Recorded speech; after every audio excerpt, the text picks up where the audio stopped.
Who is Thrawn, the new big bad of the Star Wars universe? As all the live-action storylines are headed to their own crossover film directed by Dave Filoni, Thrawn is becoming more and more important. It was announced that he's going to be played in live action by Lars Mikkelsen, who voiced the character in Star Wars Rebels, and is brother to Galen Erso actor Mads Mikkelsen. The character was last seen in Rebels on his Star Destroyer, the Chimera, disappearing into hyperspace with Ezra Bridger thanks to a group of Purrgil hyperspace whales, which also made an appearance in The Mandalorian Season 3. Now, you might know some of Thrawn's backstory, but let's break down Thrawn's complete history in Legends expanded literature, his return to canon in Star Wars Rebels, and the role he'll be playing in the upcoming live-action titles. Thrawn was first introduced in 1991 in Timothy Zahn's novel Heir to the Empire, the first of the Legends Thrawn trilogy. This was an important time for Star Wars fandom because it was 8 years after Return of the Jedi and 8 years before the release of The Phantom Menace. So there really wasn't much Star Wars content being made, and these Thrawn novels launched the expanded universe lore into popularity in a way that really nothing else had before.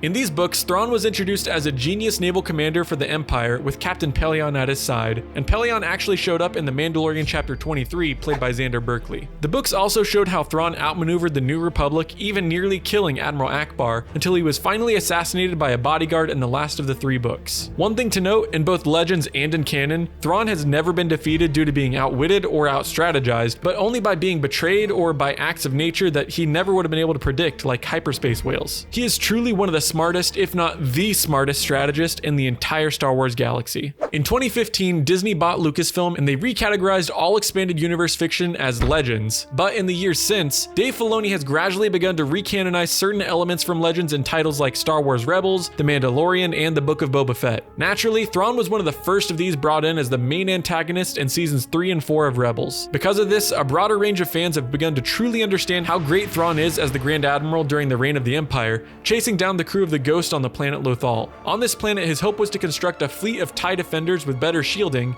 and had he been successful, the Rebels likely wouldn't have been able to destroy the Death Star in the Battle of Yavin. Tarkin would have been able to blow up the Rebel base on Yavin 4, and that would have been the end of the rebellion. And that's exactly the reason why Thrawn is such a threat. He's always the smartest guy in the room, outmatched by no one. Had he not been zipped away to hyperspace by the Purrgil, the Rebels probably wouldn't have won. During this Rebels era, viewers also got to see how he's capable of decoding his enemies by learning about their culture and their art, as is the case when he captured Hera Syndulla and studied her through the lens of Twi'lek art. He was also able to get inside Ezra Bridger's head by just learning about his background on Lothal. Really, his intelligence is displayed from a new canonical backstory outlined in a new trilogy of Thrawn books titled Chiss Ascendancy, also written by the original author Timothy Zahn. Thrawn was born on the planet Rentor in the Unknown Regions, a dangerous and uncharted region of the galaxy known to its residents as the Chaos. This was a very dangerous place to navigate due to supernova, black holes, gravity wells, and more. Thrawn was born into a poor family among the Chiss, a group of blue-skinned, red-eyed individuals, and he was given the name Mitth'raw'nuruodo with the core name of Vuron, but he later changed his name to Mitth'raw'nuruodo, or Thrawn. The Chiss are unique in the way they abbreviate names coming from the inside out as opposed to taking the first part of the name,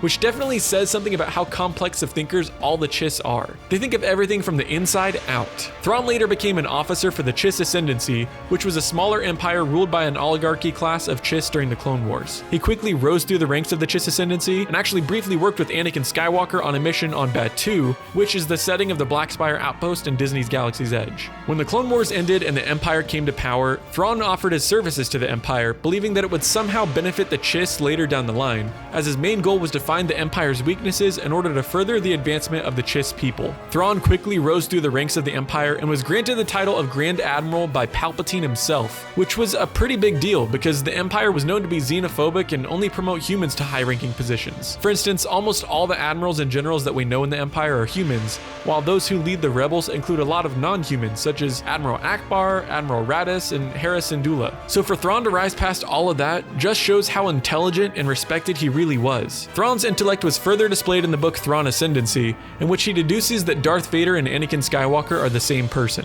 He recognizes Vader by the way he flies his fighter in a specific barrel roll, which was the same as a maneuver performed by Anakin Skywalker in the opening scene of Revenge of the Sith. Although it was one of the best kept secrets in the galaxy, Thrawn recognized Vader as Anakin and certainly used that information to make better informed decisions. Thrawn later became the commanding officer of the 7th Fleet and led the fight against the rebels in the Lothal sector during the Galactic Civil War.